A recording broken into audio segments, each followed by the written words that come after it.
இந்த படம் நிறைய இடங்களில் வந்து நிறைய அரசியல்களை பேசியிருக்கு. அதில் ஒரு அரசியல் என்னென்னா, ஒரு இடத்துல வந்து துருவ் விக்ரமை வந்து அவங்க வாத்தியார் வந்து சாப்பிட கூட்டிகிட்டு போவார். அப்போ அந்த கடையில் ஒருத்தவர் கேட்பார், என்ன வாத்தியார இவர் நம்ம ஆளுங்களா அப்படின்னு கேட்பார். அதுக்கு அவர் சொல்லுவாங்க, ஹோட்டலில் நீ சோத்தை தானே திங்கிற, வேறு எதுவும் திங்கலையே அப்படின்னு கேட்பார். செருப்பால் அடித்த மாதிரி இருக்குது. ஐயோ சோத்தை தானே திங்கிற, வேறு எதுவும் திங்கலை, வேறு எதாவது தின்னா தான் நீ இந்த மாதிரி கேள்வி கேட்ப அப்படின்ற மாதிரியான ஒரு சீன். அது வேறு லெவலு. அதுக்கப்புறம் என்னன்னா, அந்த கேட்ட ஆளை இன்னொரு ஆள் வந்து அருவாளை வச்சு வெட்டியே கொன்னே போட்டுருவாப்புல.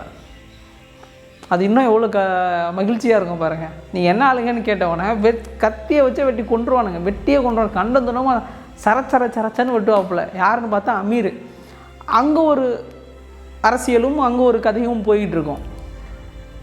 அந்த மாதிரி நிறைய அரசியல் பேசப்பட்ட படம்.